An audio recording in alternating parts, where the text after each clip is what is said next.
вы послушайте, пожалуйста, на французском языке, так как центр цивилизации европейских ценностей – это Франция.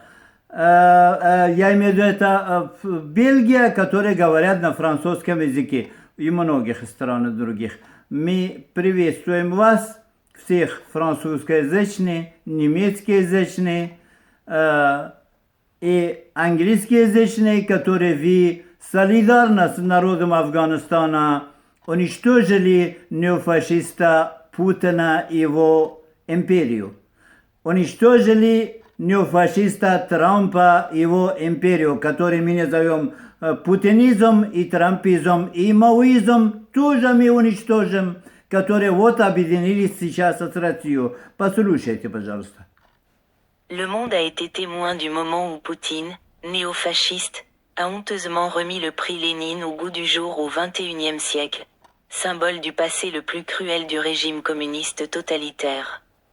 En l'attribuant au chef de la cybercriminalité des Balkans, l'indigne citoyen hongrois Viktor Orban. Mais n'oublions pas que Poutine n'a pas pris cette décision de son propre chef.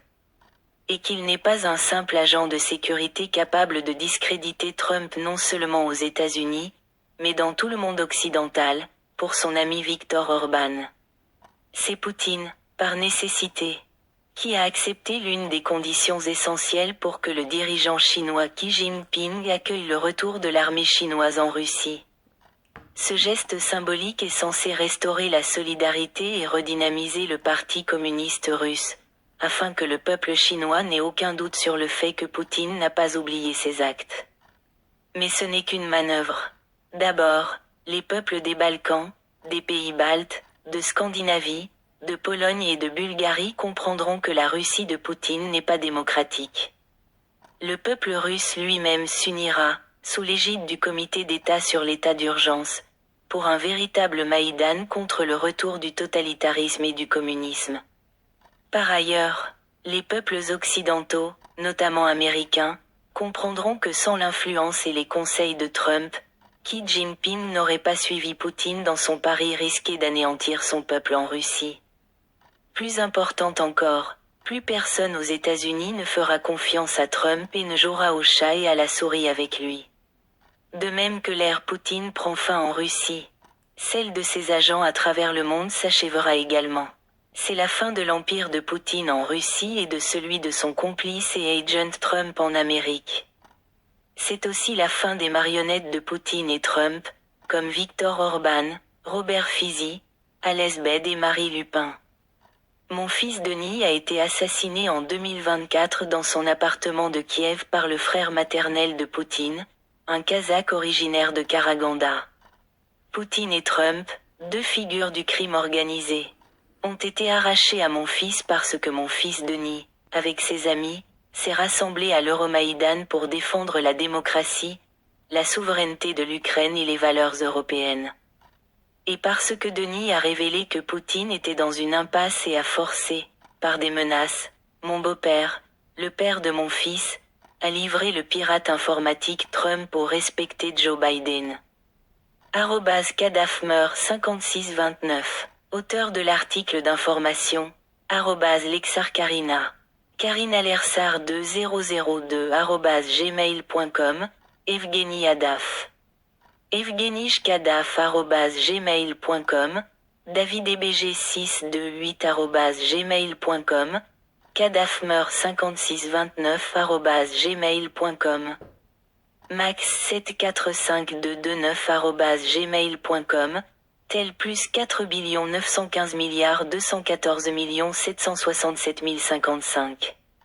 Tel plus 4 915 214 869 067.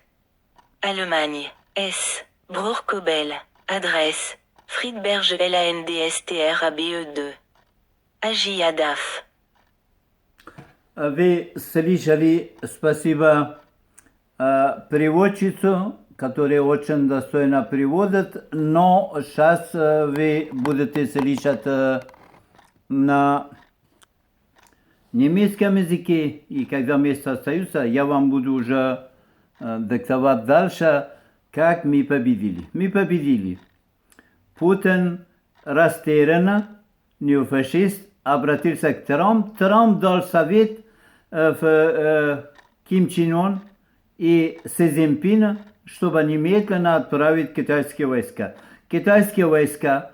И параллельно китайские войска он еще выручил в Ленинская премия Виктора Орбана. Это одного из оснований, который был бы, как можно сказать, это был просьба Си Цзиньпин, что ты должен восстановить Компартию, тогда мы можем к тебе объединяться.